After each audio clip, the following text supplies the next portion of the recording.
but we will introduce our speaker, Dr. David Frame, in a little bit shortly, and his presentation, Turkeys Are Not Chickens, at our AZ 4-H Ag at Home webinar series, Animal Projects. And I am Dr. Betsy Green, the horse specialist, and we also have with us Ashley Jeffer Sample and Ashley Wright as 4-H and livestock question wranglers and assistants. Got 30 people coming on. That's excellent. And we will have Joe Palmenberg from Pima County 4-H Poultry Project talking about 4-H opportunities at the end. Oh, we got Alaska. Those turkeys must be pretty well feathered up there. Okay, so whoop, come on, settle down. Real quick, webinar etiquette. You know, all participants other than the panelists are muted and no camera since this is a learning experience. Also, we have 2 ways to communicate: the chat box, which many of you know and have found and used, and also the question and answer. If you're asked something from your presenter, then you would put that answer in the chat box. If you have a question regarding the presentation topic, you would put that in the Q&A box. And we don't put them in both places, just put them in once. We will potentially get to them at the end of the presentation, or if there's something pertinent, we might interrupt and ask Dr. Frame to address it at that point. So, and of course, please be polite and respectful in the chat. We will have a recording later. The sheep one just got put up yesterday morning, or this morning maybe. And of course, if anyone's acting inappropriately or harassing anybody, you will be removed without warning. Thank goodness we haven't had to deal with that. So here's the fun part for a lot of you at this point, because I see a lot of familiar names. We have the Earn and Learn, okay, Ag at Home t-shirt. So if you attend 5 or more of these AZ4H Ag at Home live webinars live, there's a mock-up on the left, then you'll earn a free t-shirt. You must attend the live, and if you've did this before we put it, started talking about it, they count from the rabbits on, okay? After the series, if you have, you'll get a survey, filling it out, depending on how we do this, but we have the records of attendance and such. You'll receive information so that you can tell us the size and where we would send that. And sometime in the next 6 to 8 weeks after, like I said, we're ordering these shirts after so we can get the exact sizes that you want. Okay, so I am going to stop sharing my screen, and we're going to introduce Dr. David Frame. He's going to share his screen, and we will get going with turkeys. Great, thank you, Betsy. Yeah. Utah State University. Yes, and I'm actually a veterinarian. I work for Utah State University as their poultry extension specialist. I've been around, graduated from Oregon State and Washington State universities, and did a residency at the University of California in poultry. And my first love is turkeys. And even though a turkey has a face only a mother can love, I love them too. So we're going to talk a little bit today about some of the real surface of turkey growing. I've entitled my talk, Turkey Isn't a Chicken, and there's some differences there. And for you folks that are used to raising chickens, you can't necessarily just all of a sudden transition into turkeys without having a little bit of turkey sense about you. And so I think that's basically what we're going to talk about today. So let me just get my screen up here where we can see it. Excellent. And we'll move on from there. Let's see if we can get that going. Now, first of all, we're going to go to Turkey U at the beginning here and talk a little bit about some proper nomenclature. So when you go to school and when you're around your friends that have other livestock, you can talk intelligently about turkeys. And I'd like you to think about these questions, and if you'd like, put some answers in the chat box, and at the end of this this discussion, we'll talk a little bit about them. But what is the proper name of a baby turkey? Okay, that's important, especially when you're around turkey people. And Oh, we get some in the chat box right now. Poult, okay, nude. good job. Good job. Oh, they're jumping on your questions, man. Okay, I'll bet you. How much turkey do we eat in the U.S.? Anybody have any ideas? So put that in the chat box too. Whoops, sorry. There is a bright red appendage on the neck of a turkey. And what is that called? Okay. These guys are so quick. They were just going boom, boom, boom, and had poult, 3 turkeys, and snood, as Kenzie gave you all 3 answers. Okay, we'll talk a little bit about that in a second. See if Kenzie's right. 2 disease organisms that chickens can carry that are very devastating in turkeys. Okay, we're going to talk a little bit about why it's not good to raise chickens and turkeys together. And see how many get this one right. Turkeys have been known to drown while looking skyward during a rainstorm. Is that true or is that false? Okay, what is the proper name of a male turkey? And the first Thanksgiving included turkey on the menu. True or false?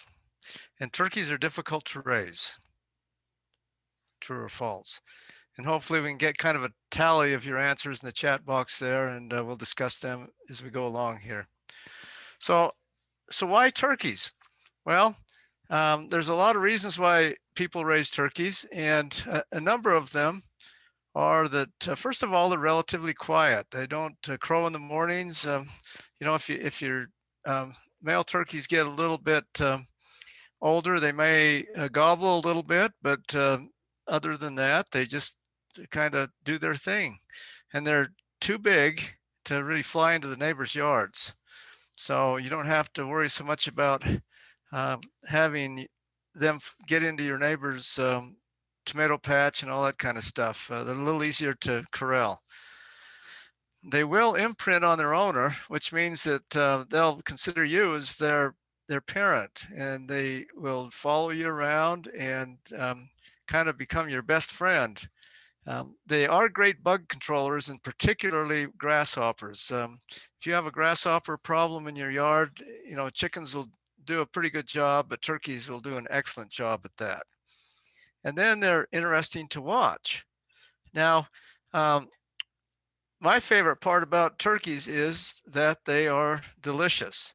And my son had 3 turkeys in his backyard, and he has little kids, and they named their turkeys breakfast, lunch, and dinner, just to make sure that nobody got the bright idea that they were keeping them as pets, and that eventually they would end up in the oven. So there's a lot of reasons why turkeys are kind of underutilized as a backyard poultry project, in my opinion. Now, this was taken just up from where I live. Meleagris gallopavo is the Latin name for the turkey, wild turkey, and well, for the domesticated one too.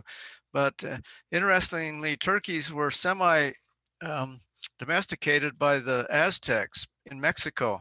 And when Columbus and others came, they brought those turkeys back to Europe from the New World. And it was actually in Europe that the domesticated turkey as we know it today was formed. And then these turkeys were brought back to the Americas.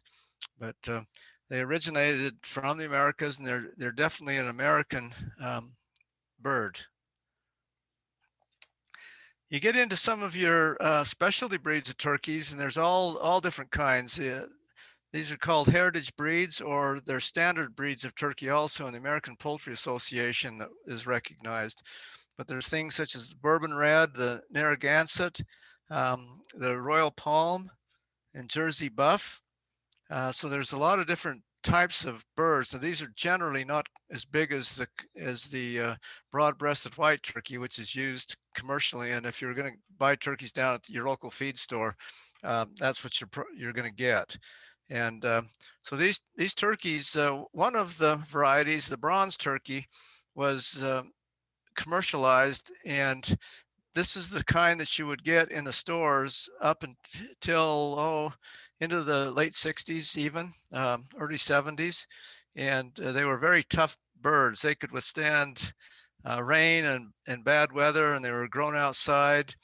They were kind of resistant to some of the diseases that turkeys get. But then all of a sudden,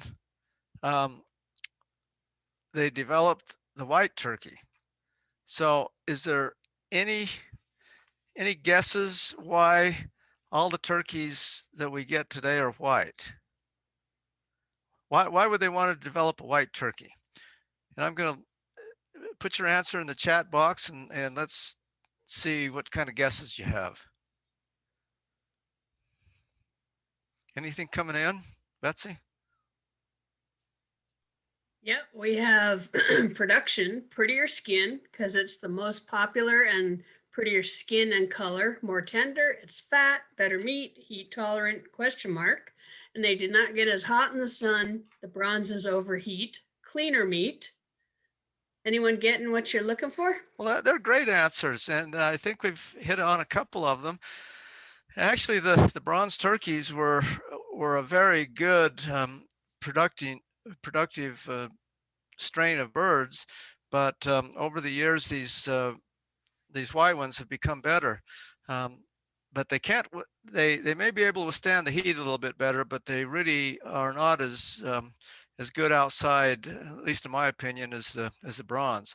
The main reason that everything went white was the same reason why all your broilers, your chicken broilers are white too, is because of when they went through the processing plant and were defeathered, you couldn't see the pin feathers. So in the store, even though the white turkeys still have a few of those little pin feathers on there, you can't see them, and so they look better. And so the skin does look a lot better with the white ones. Now with modern technology, they've been able to get most of those pin feathers out anyway, but everything that's commercial is the white. Anybody have any idea if these are male or female turkeys?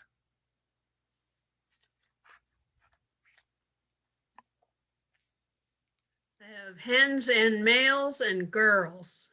So Okay. two. Oh, no, it's half and half. Uh-oh. Now it's going more towards the females. Good, because that's what they are. These are hens. Okay. And we talked about that appendage that is on the neck, and you can see a good picture of that right there. That's called the wattle. And we'll talk about some other parts of the turkey here in a few minutes. But the hen has more of a refined head. They don't get quite as big, obviously, as the tom does. And actually, there's a missexed bird in there. I didn't notice that till just now, but that's a tom. You can see by the coarser head that it has. And so the tom turkeys have a tendency to obviously get bigger. They'll start strutting when they get to a certain age, and they have larger caruncles, which is this other area on the neck. And so the hens were right. Here we have hens. That particular flock looks a lot cleaner too, doesn't it? And then there's some more. Okay, so now we go to school for a minute. And poult is the answer for a newly hatched turkey. And a male turkey is called a tom, and a female is called a hen. Now this is different than chickens. First of all, a newly hatched chicken is called a chick, as we all know, and the females are pullets up until the time basically when they start laying eggs, and then they become a hen, and the male chicks are cockerels until they reach maturity, and then they're called cocks or roosters. But throughout the life, from the first day these turkeys are hatched, we refer to the males as toms and the females as hens, and they're brooded separately too. And so the growers will get deliveries that are either toms or hens. They're not mixed together like broiler chickens are. Okay. There's a urban legend out there that turkeys will drown in a rainstorm by looking up. That's absolutely ridiculous. I mean, first of all, how are they going to get enough rain to cause any kind of a respiratory problem? But I really like this cartoon of a turkey suicide attempt. But The answer obviously is false to that one. Now, this is an interesting photo, I think. Here's a young poult just barely hatched, and you can see something on that poult that's on the tip of its beak. And so a trivia question is do turkeys have teeth? Well, technically they don't, but they do have one thing that's called a pipping tooth when they first come out of the shell. And this is really just a hard cuticle, and it's really quite sharp right there, so they can pip themselves out of the shell. And so that's called pipping. And so when they come out of the shell, that pipping tooth should be gone by the time they're 3 days old. And the reason for that is because it doesn't stay on there very long, and as they get in their feeders and pick around, that thing will come off. If your poults still have those pipping teeth on, uh, when they're like say 3 to 4 days old, that's telling you that something's wrong, that they're not eating like they should, and so you're going to have to. That kind of helps gauge as to how they're getting into the feeders and eating. Also, turkey eggs are spotted, um, and they weigh about half again or so as much as a chicken egg. These things weigh about 75 grams a piece, and so anyway, they're quite interesting. And if we had time, we could talk about why they're spotted, but we just don't have time today. So on the external anatomy of the turkeys, other than the wattle that we talked about, the snood is the part that comes down from the above the beak. The reason for the snood, it must be just kind of a thing, a male thing for attracting the female, because it really has no other use. And turkeys that you get, most turkeys that you get like at a feed store and things will have that snood taken off because it can get in the way, it can get infected. Other turkeys will start trying to peck at it, and it just causes a lot of problems. And one interesting thing that turkeys also have is called a beard. And this is more pronounced in your heritage breeds. It occurs in male in the tom broad-breasted whites also, but it's not that prevalent in the hens. But it looks like a horsetail that comes out, and what the reason for that thing is, who in the heck knows? But they're modified feathers, is what they are. But they look like mane or a tail on a horse.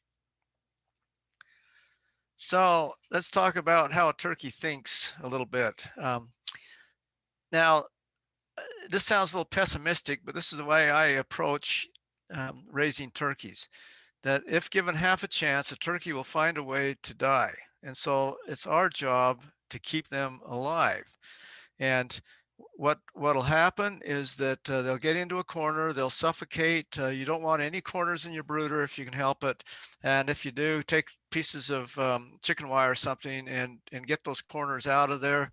No open buckets. They'll find a way to get inside of those things, and then they'll just pile on top of each other, suffocate. No open waters. If you have big water troughs, they'll get in there and get wet, and then they'll get chilled, and you'll have problems that way. So the rule of thumb when raising turkeys is if you observe a situation in which a poult might hurt itself, it probably will, and so fix it. And so that's kind of rule number one of turkey psychology. Raising turkeys is more challenging than raising chickens. It takes more care in managing details. They are also more susceptible to certain diseases than chickens are, and leg problems may be a problem with them. And so when you set up your brooder, and we'll talk about that in a minute, you want to make sure that you don't have any kind of situation where they can slip or get those legs out of place. And then one other challenge is processing. Where are you going to go to get your turkeys processed? And interestingly, turkeys are easier to process in the backyard than chickens are. And I've done both. And if you just have a few turkeys in the backyard, you can easily take care of those things, process them, get their feathers off, take the guts out, get them cooled down and everything, and they look really good if you do it right. And they have fewer feathers than chickens do, so you don't have feathers going all over the place, and it's a lot easier to pluck them.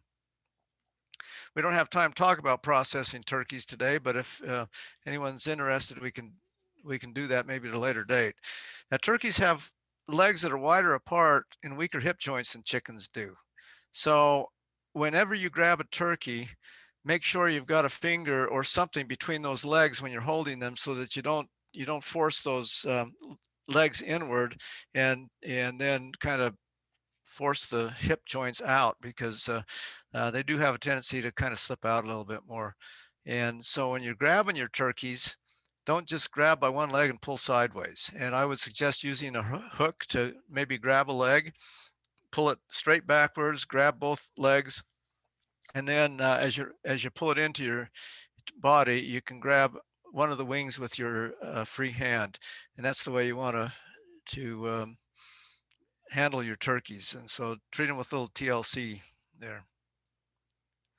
Now, I think that I sent this handbook. I can't remember if I did or not for sure, but a few years ago we did a turkey handbook for our turkey show, and it's been modified a little bit since that time. But Dr. Lynn Bagley, who's a poultry physiologist, graduated from NC State, and myself put this thing together, and it was for 4-H kids that they can look at and give them some of the basics on how to take care of turkeys. Now, in that handbook, there's going to be some checklists, and I would really suggest that you go through those checklists every time you get your turkeys, and then before you get them, and make sure all these things are taken care of, so that you don't run into a problem once you get your poults. And particularly poults are very susceptible to drafts. And so if you have them in a place where there could be wind that is out there, put up a poult guard. And basically what that is cardboard around the outside to kind of to keep that wind down. And it doesn't matter if it's warm wind or if it's cold wind, but they are very susceptible to that, and they can all go to one side and pile over on each other and all kinds of stuff. So you want them to find the feeders, the feed immediately, but they've got to be drinking water in order to eat feed. And so I'll show you a couple of waters, and always put more waters in where you're brooding them than what you think you're going to need. So they're almost tripping over the waters, between as they're moving around and between feeders and things. So have all this kind of stuff in place, and the important thing is make sure you've got a situation where you can keep all the rodents out, screen the windows, and make sure you trap your rodents before you get your birds. They can carry some diseases into them that you don't want. And then it doesn't end there, because you've got a checklist that you have to do every day. And if you get in the habit of doing these things, your turkeys will appreciate that for you. Make sure that they have fresh drinking water, that their feed is fresh. And if you just go in there and stir it a little bit, that will tend to get them up and going, and they're curious. They'll come over and eat more feed. Adjust the heat source, whether it be a lamp or if you're using a brooder stove, adjust that as needed. Let the turkeys tell you what's going on in there. If they're all huddled underneath it, then the chances are that you probably don't have enough heat going. And if they're smashed out to the sides of the brooder and avoiding the feeders and waters and everything, it's probably too hot. Stir that litter and remove the cake daily. And I'm not talking about birthday cake here. I'm talking about feces that gets down inside the litter, and then it forms a hard surface, because this can scrape up their feet really easily. And so you want to make sure that there's no moist areas and that there's no cake like that. My recommendation for litter is pine shavings. I don't know what you folks can get in your area, but it's definitely my choice. In the Pacific Northwest, where I was, they used a lot of cedar shavings, and that works fine too. But the least favorable is barley straw. That has a tendency to be very slick, and it's not very good on their feet.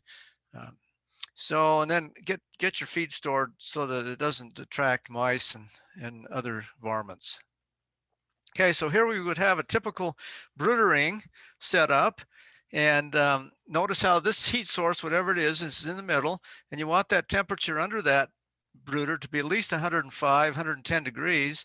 And then on the outside of the brooder ring, you want it about 85. And the reason for this is because poults are living organisms. They're not mechanical. And it's just like us. Sometimes part of the family likes the house hotter during the winter time, and others maybe a little bit cooler. And so we go to where our comfort range is. So you want to do that. Make sure you spoke your feeders out away from the heat source so they're not all in one place, because the turkeys out here may not want to come in here to eat, and they may feel more comfortable eating out here. And again, the waters too. If I had to do this again, I'd probably illustrate maybe waters at different places too, so that the temperatures would correspond with where the turkeys might be. But the idea is you want them tripping over water before they get to the feed, and you'll have a lot less starve outs. Just a rule of thumb is you want to decrease that temperature about 5 degrees a week until it's down to 70, but let the poults tell you what they need. And once they're fully feathered, and they can start producing heat on their own, then of course you can start raising that the heat source up and get them adjusted to the outside temperatures.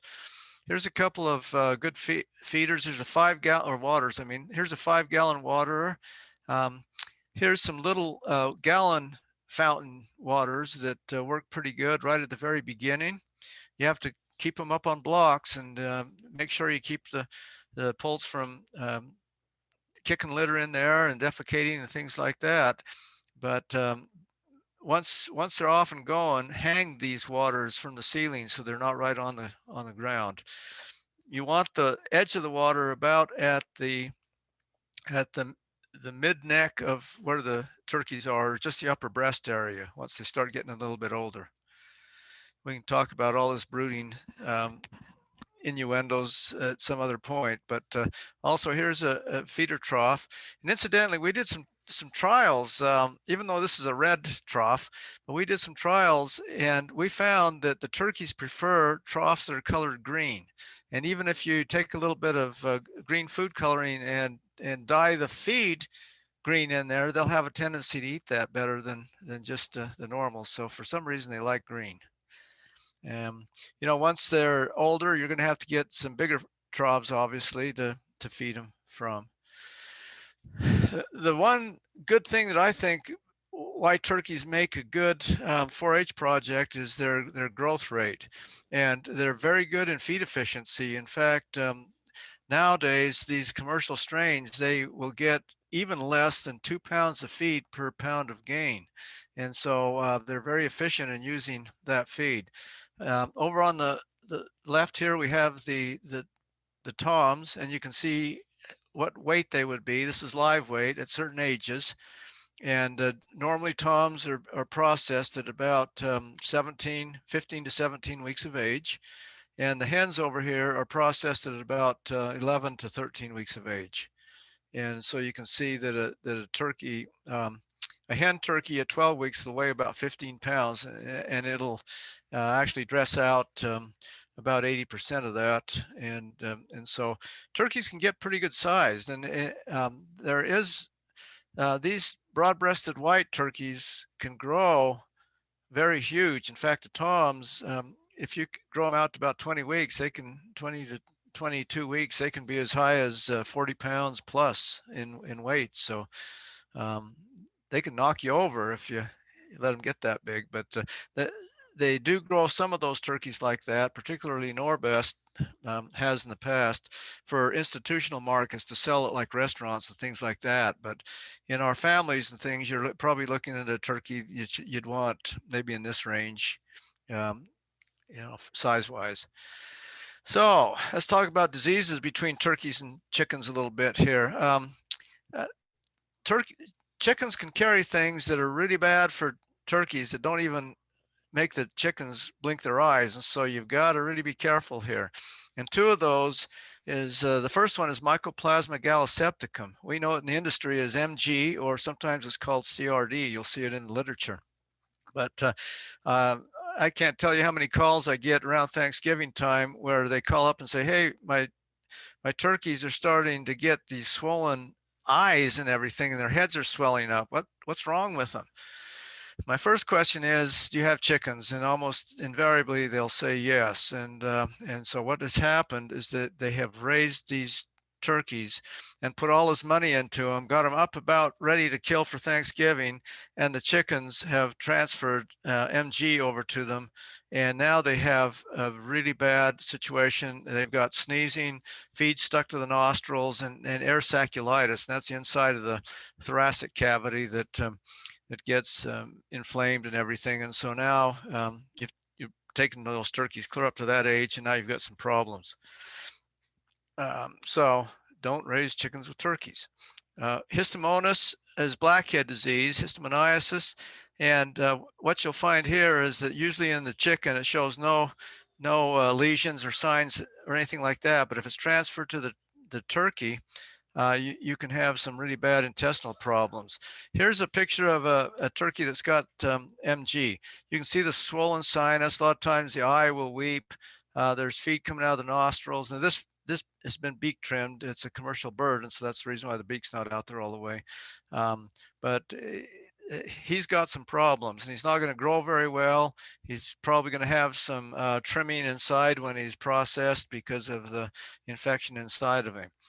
The Histaminiasis organism that causes blackhead gets down into the cecum of the turkey, and the cecum is similar to, well, it's analogous to our appendix, although it does do a lot more in a turkey than our appendix does in us. All our appendix does is cause us grief and make us go to the hospital, but the turkey ceca, which would be similar to their appendix, is really important in reabsorbing water and things. And you can see all that inflammation and stuff in there. And these organisms crawl up into the intestinal system and work their way up to the liver and cause these target lesions. And so now you can't eat the liver. It's got some bad situations in there, and these turkeys will waste away.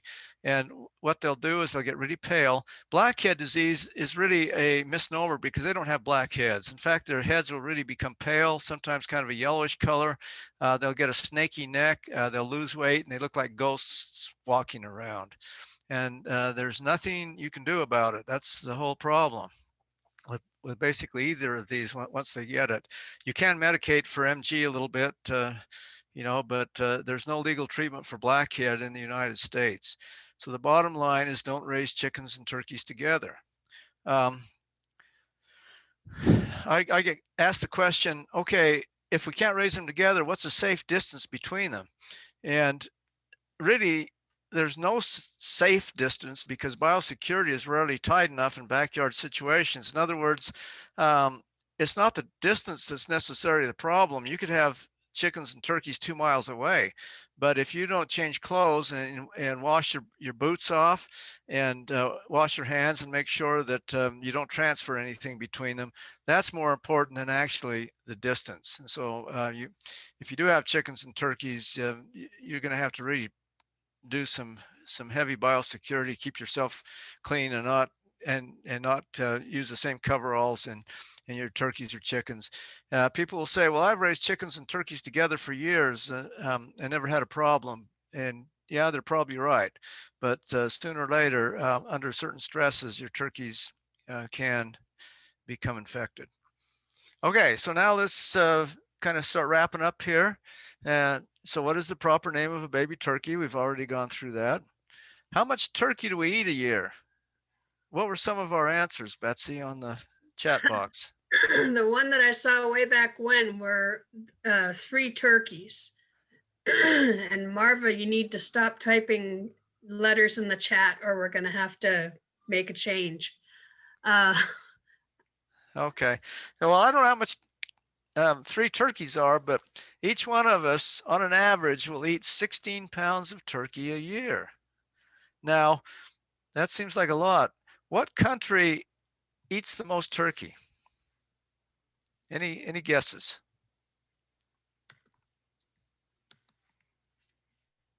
We have USA as one. Okay. US. Actually, Israel. Wow. Israel has a per capita consumption. That means the amount of turkey eaten per person per year is over 18 pounds.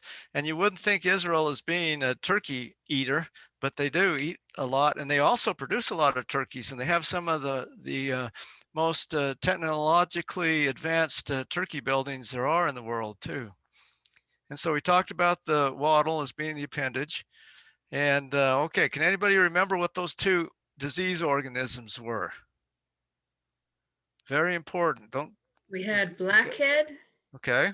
so that an MG. So you've got the diseases, not the organisms. I think that's Excellent. probably what you're going to get. Excellent. That's really good, because don't forget those two. Okay.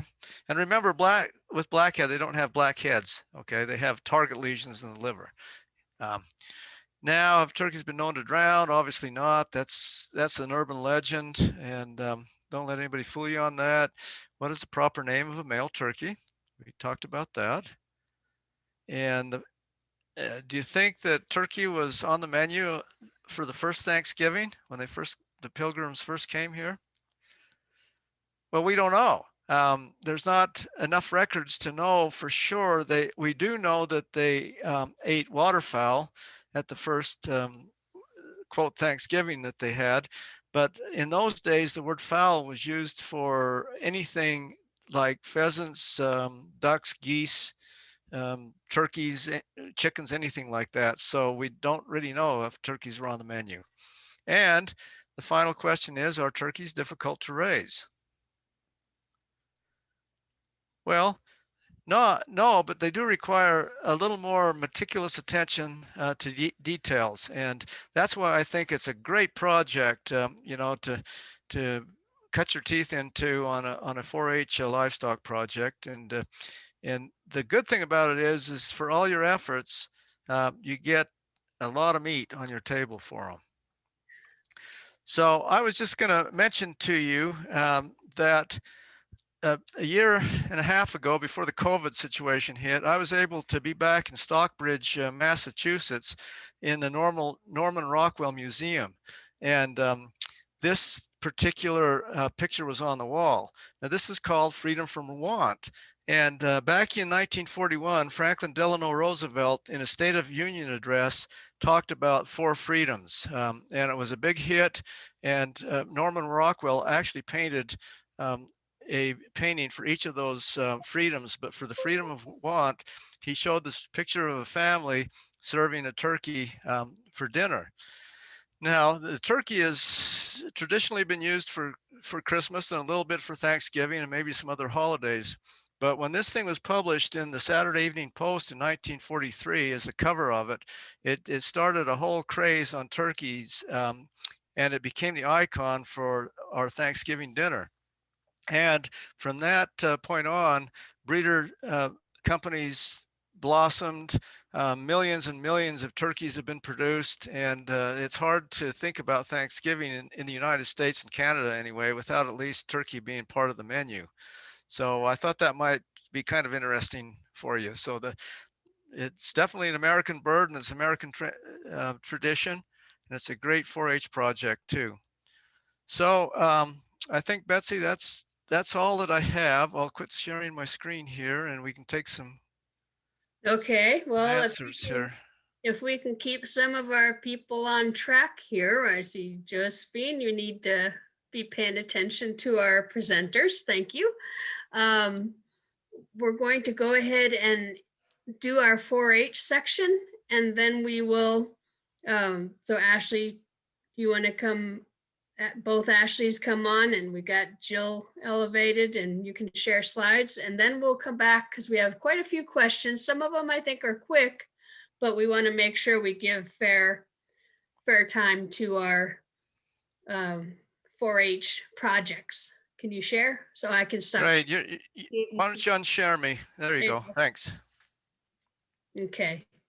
And so let's keep our topics to the presentation. Looks like we've got Ashley is sharing, and Jill, you'll need to unmute, and she will be Jill Palmenberg, who is Pima County poultry coordinator, will give us a quick overview of what opportunities are available in Arizona 4-H with turkeys. Go for it, Jill.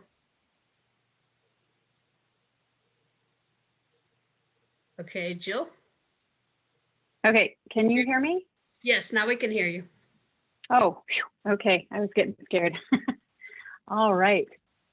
What a great presentation. I got to say, one of my favorite animals on the planet is a turkey, our turkeys. They're so much fun to raise and so much more fun, I think, than chickens. I live in Tucson, Arizona, and we started a commercial turkey project here. I want to say it's been 3 or 4 years now. This is one of our exhibitors showing. This was the grand champion turkey. The first year we did it, first one out of the gate. So we purchased our turkeys at the county level from Valley of the Moon Turkeys in West Virginia. It was funny because we had a really hard time finding somebody that could supply us with turkeys because our fair is in April. And so we need to get our turkeys in December. So it's just hard to find somebody that will ship them to us. And we do get them as poults. This group, they hatch about 30,000. I think she told me 32,000, but I couldn't remember for sure. Poults a day, 365 days a year. And they have several different varieties, but we did choose the Nicholas broad-breasted white because of a couple of factors. It kept the cost down, and they're, a lot of people like the whites. And we wanted to separate them out from, we do have ornamental turkeys that come to the fair, but these guys are just kind of plain. They look more like meat birds, honestly. It was just a visual. At 24 weeks, these toms can weigh about 53 pounds. And I'm telling you, I don't know what's different this year, but we've been getting the birds at the same time, and ours are huge right now. And so I don't know, I don't know what we're going to do. We're going to have to work out some other things with feeding. So it's really important, if you're interested in doing this project, that you choose, you count back from your fair and determine how big you want them to be. Here in April, it's really hot, so we prefer to have them a little bit lighter. And, just, we might need to bump them out a little bit next year. For our project, we start with 2 to 3 poults, and then we select the best tom for the show. I do order all toms, and that way everyone kind of starts on the same playing field. They're selected by what works best for the table, what would look the best on the table. And it's funny, my judge told me the first year, she says, well, this is not a who can grow the biggest turkey contest, because clearly these birds get big. What she wanted was a bird that was going to be right for the table. Next slide. We weigh them on the sheep scale, and as you noticed in the previous slide, the gentleman there was walking his bird with I think it's a hog stick that he used. And these birds should be, the kids have to work with them so that they're comfortable to be cruising around and, corrected with that stick as a guide. They don't beat the birds, they just, tap them on the side, and then they move a different way. But the judges are looking to see if the bird is, as I mentioned previously, good for the table, but they're looking for an even gait. If you have an uneven gait, sometimes one of the legs will be a different thickness, different diameter. If you're thinking about drumsticks, you want them to look the same on your Thanksgiving turkey. The bird should have an even breast, straight breastbone, with the body should be good. Really, you're looking at meat for these animals. And for us, these animals are terminal. They're processed right, and they can live for, I think, 3 years approximately, these big birds. But here it's just so hot. Go ahead. Showmanship opportunities from Pima County. We also have just chickens. Everybody in the poultry project does show at least one chicken to participate in showmanship in order to participate in any of the other projects. We do the turkeys. We have ornamentals and commercial turkeys. And turkey ownership is not required to participate in the turkey showmanship. We do that as kind of an exhibition show. People, it's so funny, people get super, super excited when they see turkeys because they don't get to see turkeys. So it's really kind of a great thing. All right. Are there any questions?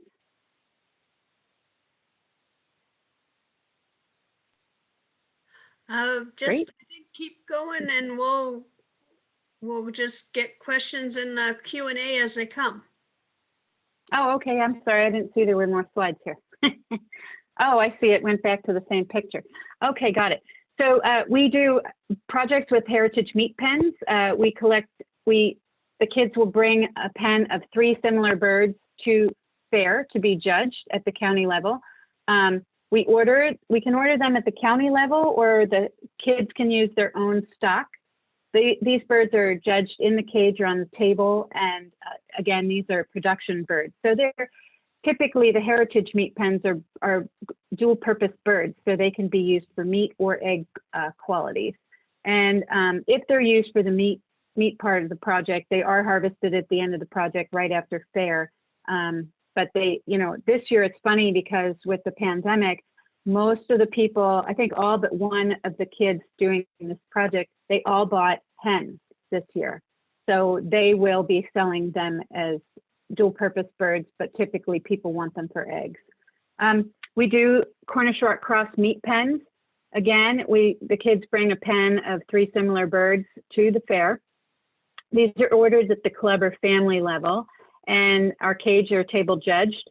These are raised for production qualities. So again, you're looking for 3 of the same size birds that have similar characteristics. Typically that would mean all males or all females. And this is your broilers or fryers. That's what you would see. And again, these are harvested right after fair at the end of the project. Commercial turkeys, we did talk about that. And again, we started a couple years ago where we had 3 or 4 birds that we started with, and then chose just the one to bring to fair. But these guys get so big, and once you get them past the younger stage, then they're pretty hardy. They do a good job.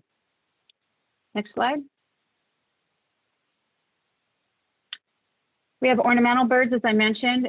So we do have ornamental turkeys. There are quail, peafowl, pheasants, etc. We do have a utility quail project that I think I forgot to mention. And that's separate from the ornamental quail. So these are typically they're the, oh gosh, I'm drawing a total blank with these birds. Oh gosh, I can't think of what they're called. I'll think of it later. They're probably valley quail or coturnix.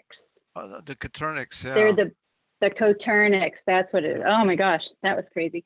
Yeah, and they are just great little producers. Right now, it's very popular in the bigger cities with the farmers markets to go and buy quail eggs. They sell for good money. So I know a couple of families that have started their own business where they're selling the birds or they're selling eggs. And it's just, but they can go from being an egg to a bird in 8 weeks, and they reproduce at 8 weeks. So they're already laying some of the birds that are coming to our fair this year. And it's just really a great project. There are several resources for shows within 4-H that are close to us. The Colorado River Show, Healy County Small Stock Show, Pima County Fur and Feather, and Apache County Show. And then there are several Facebook groups, Tucson Clucks and it's Fancy Fowl and Poultry. I think I can't remember, the Pigeon, Poultry, and Fancy Fowl, I think is what they're called. I always get them mixed up. But several groups here in Tucson that are very, very active. The Backyard Poultry group is, I mean, and they're great resources. They're very communicative and very supportive, and they'll help you find whatever you need. Poultry are city friendly these days, and the demand is there. Maybe these big turkeys, commercial turkeys, would not be what you would want to raise in your backyard, but one of the things to consider is if you're living right in town is definitely the quail, because they can be raised and there are no rules against having the roosters. I don't know if that's what they're called when they're quail, if they're roosters, but they do crow, the males.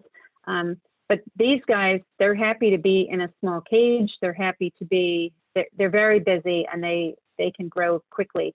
But there's so many options in poultry, just overall with pigeons and everything else that you can raise. And it's just it's a great thing to do. These are just my contact details here. And they were able to upload, I think, quite a few resources. I had a couple of good poultry papers on raising meat birds and things, and I'm very excited to see the booklet. I hope they were able to upload that. I'd like that for my review too, the booklet shared earlier in this presentation. Thank you so much. All right, thank you so much. So I have a link.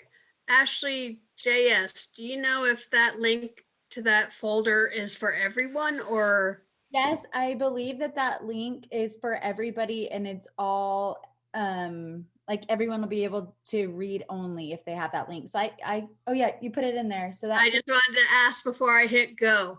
I will. So you have a link to a lot of resources that Jill was talking about. And David, Dr. Frame, I looked through your emails and such. I did not. And I looked through the websites at USU. I have not found that pub. If you have a link to that, I would be happy to, we would be happy to put that in the chat box for people to have. And then just one more 4-H plug. Don't forget that this opportunity goes into your record book. So make sure you're keeping log of all of these Ag at Home series for your record book events. Okay, so we have some questions and some of them are quick, some of them are from quite a while ago. So what's an average size turkey? It depends if it's a tom or a hen, but a tom will be about 25 pounds and a hen will be 12 to 15 pounds size-wise. Okay. So what is the estimated time for a turkey to lay an egg? Well, that's an interesting question. It's they will lay a flock of turkeys will lay at about a peak at 80%. So that means if you had 10 birds, 8 would lay every day. So they're very similar to chickens as far as their period. A hen will start laying eggs at about, if she's lit, and that means that she's got plenty of light. She'll start laying eggs at about 22 to 25 weeks of age. Sometimes a little bit earlier, depending on the time of year. Okay, and so how long does it take for, if one egg is started, how long does it take till it hits the ground? What's the? About 27 hours. Oh, wow. Okay. Yeah, it's similar to chicken. Okay. And so then we have a question. Do females ever have snoods? Yes, they do. And they're not as long as the toms, but you could see those snoods starting to form in that picture that I showed you. They usually don't get down where they droop over and go down past the beak, but they do have a little snood on them. Yep. Okay, thank you. That's great. I didn't know much about turkeys, but I didn't know that. Okay, we have tried raising several breeds. I like the Black Spanish best, but we never got poults. The hens were laying and broody, and I used what I thought was suitable high protein feed. What else might I have done? Would light be potential? Maybe, but a tom would be very beneficial too. I don't know if there were toms in there. Now, you got to realize that once these turkeys get so big, they cannot be bred just naturally. In fact, 100% of your commercial turkeys are bred with artificial insemination. And so that could be a problem if they're a little bit big and the toms just don't have an opportunity to mate with the hens correctly. Okay. Best breeds of turkeys to show. This might be Jill. Yeah, that's actually, again, just like chickens, it's up to the individual taste, and it just depends on what you'd like to do. And Jill or Ashley JS, do you have any kind of insight on what? Yeah, I agree. It's really per person. And It kind of depends too on what the program looks like in your county, because some of them are judged on table. Like the smaller heritage birds can be judged on the table, especially if you have a hen, because they're more manageable. And then, but like these big guys, they're judged in the ring, just walking them around. And a lot of that is judge driven. I got to just say, my son, he kind of named his little business the Turkey Whisperer, because he just can't keep his hands off the turkeys. He loves them. Okay. I Yeah. judge chicken shows quite a bit too, and what I like about it is that very reason is everybody has their own favorites, and that's the reason why we have so many breeds and varieties of things. So don't be afraid to try something that you might like. Okay, and I'm going to ask Angie to put her question in the Q&A so we can get to it. But we have some others. When do you process the turkey? At what age of the turkey do you generally process them? Hens are usually processed at about 12 weeks of age. Now there is some market for heavy hens, and that they'll be processed at about 17 weeks of age. And they're the best product you can buy as far as I'm concerned. They've got a nice large breast and you get a lot more meat per bone on those. Now toms will be processed at about 17 weeks, 15 to 17 weeks of age, depending on what the market is calling for. And then there's also what's called a heavy tom, and they are processed at around 20 weeks, 19 to 20 weeks of age. And so when I go into Safeway or Albertsons to get my Thanksgiving turkey, and I want that 17-week turkey with the big, large breasts and everything, what poundage am I going to buy? Am I going to buy a 20-pound turkey? You know, when it's like in the wrapper, ready to process. You're going to be looking for about a 16 to an 18-pound bird.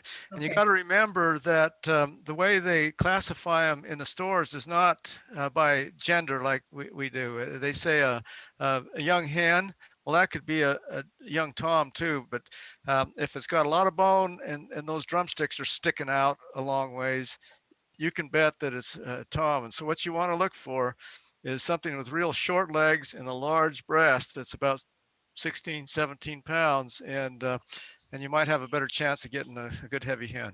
Well, that's good. I asked about that, and we got some turkey tips. That's excellent. So best age to sell a turkey. I don't know if that's live or.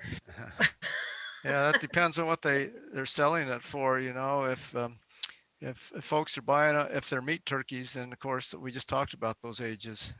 Okay. All right. Well, we'll go with that. I'm just going through as they came in. Do you have weight limits on your fair turkeys, minimum and maximum? Okay, that's going to have to be the fair people.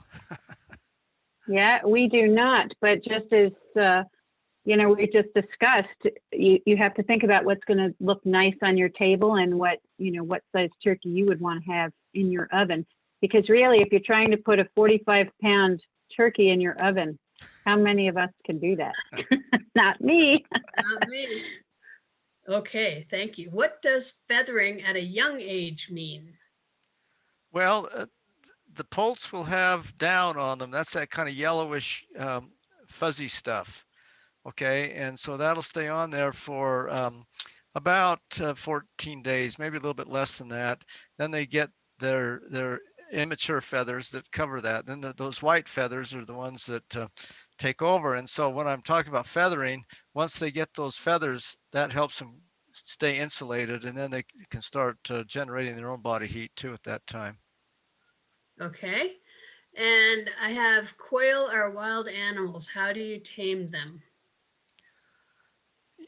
You can't. And in fact, I had some in the other day, and they ended up 2 stories up in the roof, and it took 2 days to get them down again. Okay. But quails are interesting birds, and they are something that you can easily grow in small yards and things like that. And those eggs they have what's called Celadon quail, and they actually lay blue eggs, which are quite pretty.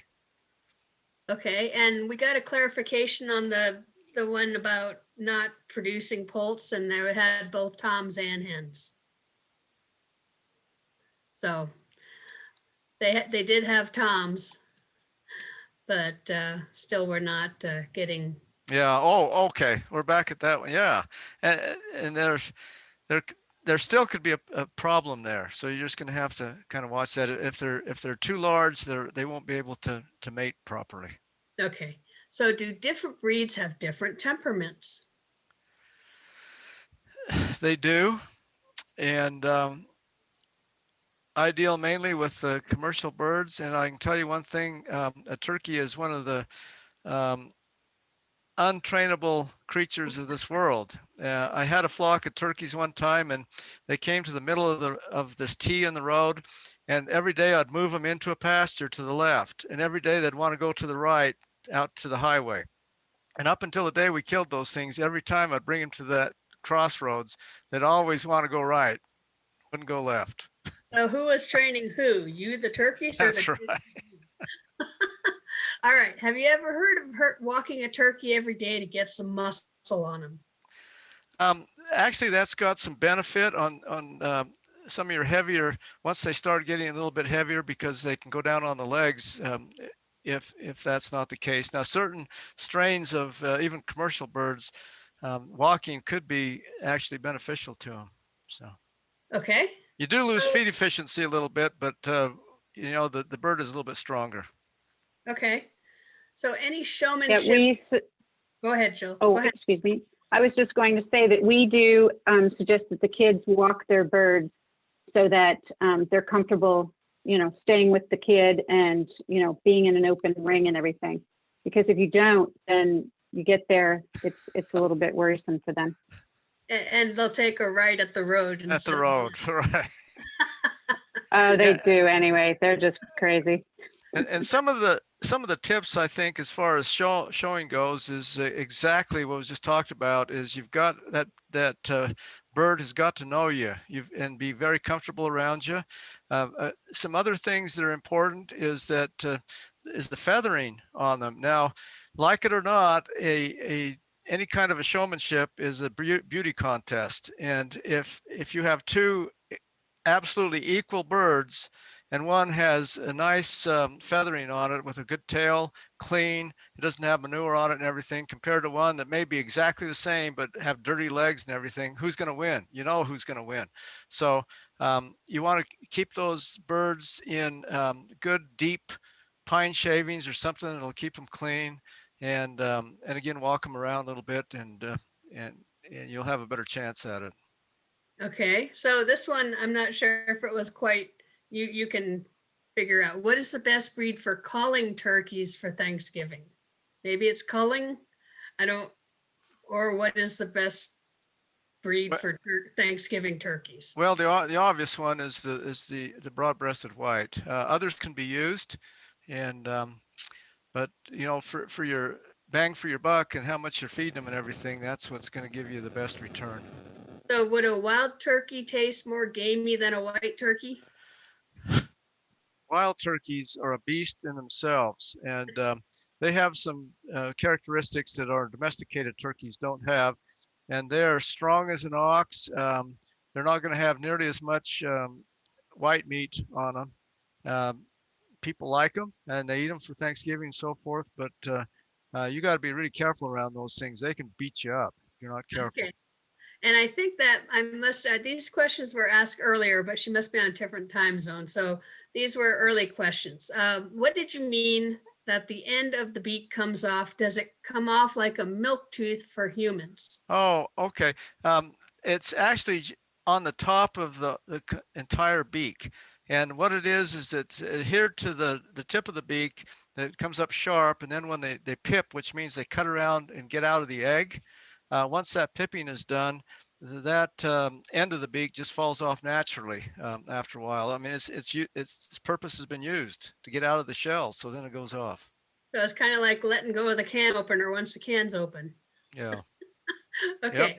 And there was way early on, you said something, and the question came in, why don't they like corners? Was that more about you not putting corners in where they get trapped? Yes, they have a tendency to get in places and can't get out. And I think they go into corners simply because they feel more comfortable there. But then their flock mates come in and push them against the corners, and then before long you got half of your flock in there, and you can have pile-ups and piling is normally not a big problem in just a small backyard, group of birds. But in commercial industry, piling is a big problem with turkeys. You got to watch that really carefully. Okay. Can you please tell us why the eggs are spotted? Okay. Well, has something to do similar with the is a brown egg and a white egg. Is there any difference in them? Well, nutritionally, there's not. So the same thing with the turkey egg, but these colors are put on right at the end of the oviduct, just before the egg is laid. And with chickens, they move that egg around in the oviduct, and you get a smooth, usually a smooth color on them all the way around, whether they're brown, whether they don't have any color, whether they're green or whatever. A turkey, as the egg comes down through the oviduct, it doesn't rotate, and so it puts more pigment in certain areas, and that's why it's spotted. And if you have enough hens, you can actually start telling which hens are laying which eggs just by the characteristic spots on the eggshell. Okay. So, you talked about the beauty contest and equal turkeys. One with dirty legs is going to lose. So somebody asked, can you wash your turkey? Oh, absolutely. Same thing as your show chickens. You just have to do that, of course, at least 48 hours before the show to keep, make sure that they get their feathers back out, the oils back in, and everything. But yeah, that's definitely anybody that's seen that turkey that they give to the president every year. That thing has been washed and groomed and ready to go. So. So I know I see the people with cattle that have everything from clippers and blow dryers and everything else. Do you blow dry a turkey? It depends on how serious you really are. I've raised chickens and blown dried chickens before. You just have to be careful not to dry out their feathers and their skin too much. Okay. So what would be a different angle? What would be an ideal pen for a show turkey, or a way to protect their feathers? We have issues with the tail feathers looking a bit rough sometimes. Yeah, it's really tough, and you want to eliminate anything that's low enough that they can drag those things on. And then also you want to keep, you don't want to get your density so much in there, like have 4 or 5 turkeys crowded together, because they'll have a tendency to wear each other out on the feathers and things like that too. But the main thing is just try to keep them together as best you can. Good protein in the feed will help you do that too. And then just keep them in pine shavings and keep them clean. Pine shavings, not straw, right? Yeah. Okay, so when did turkeys stop imprinting on you as much? Usually about the time they go into the oven. Oh my, okay. Now they'll follow you around. They're just curious. Now they'll follow you around throughout their life. Yeah, there's. Now, if you had not been showing these turkeys, but they were just in your yard growing, so to speak, would they imprint as strongly as if you're showing them? It all depends on how much time you spend with them. It's just like anything, a dog, a cat, or anything that you've got. The more time you spend with them, the more they see you. They see you as the person who feeds them and takes care of them. Yeah, they'll be comfortable around you, and you'll be part of the family, part of the flock. Okay. Do all male turkeys have snoods? We know some females do now. They do, but as I mentioned, like if you buy them from places like the Valley of the Moon and so forth, they'll usually desnood them and take that off before they deliver. Okay. Yeah, interesting about Valley of the Moon, you probably know where that name comes from, and they used to be in Sonoma, California, Nicholas Turkey Breeders Incorporated, and I had the chance to work with them over there, and got I did an internship and did everything through their hatchery, their breeder farm, and everything, and it was really quite interesting. Cool. We have one more, And it looks like that might be our last one because we're past time, but always happy to answer as many questions as we can. What % protein do you recommend for turkeys in general versus meat production? Show turkeys versus straight meat production? Yeah, it again depends on the type of turkey, but you want to make sure that usually a finisher diet on a show turkey is going to be a little bit higher in energy, and so it's got a little more cracked corn in it and stuff like that. So the protein level is going to be a little bit less, but turkey diets in general are going to be higher in protein than chickens, and so you're never going to get a very good growth on your turkey. You won't get optimal growth anyway if you feed them chicken feed. You want to make sure you have a good quality turkey feed. But that extra energy right at the last is just to put a little bit of finish on them. Okay, good. And all right, so there was one question about recording. Yes, we are recording this. It will take about a week or so, maybe longer, because we have 3 different long webinars from last week that need to be uploaded, but that will show up on that same site where you register. The sheep one just came in this morning or yesterday morning.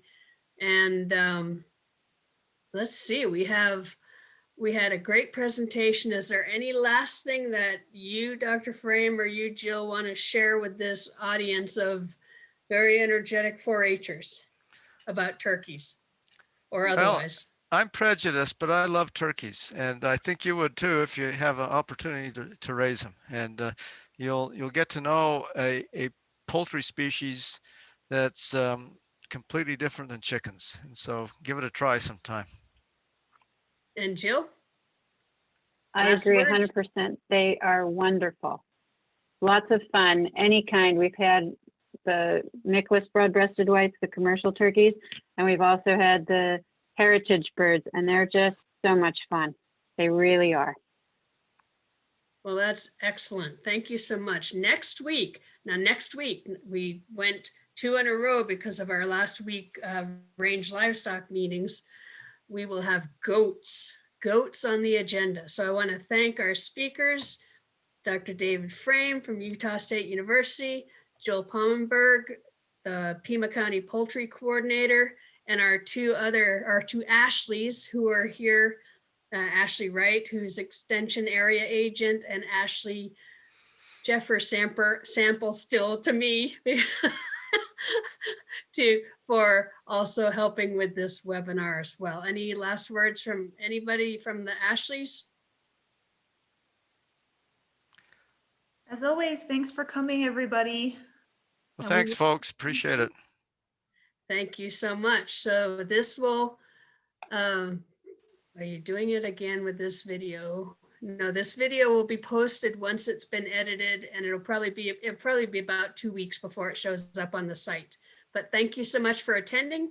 Thank you for presenting, and we will see you next week for goats.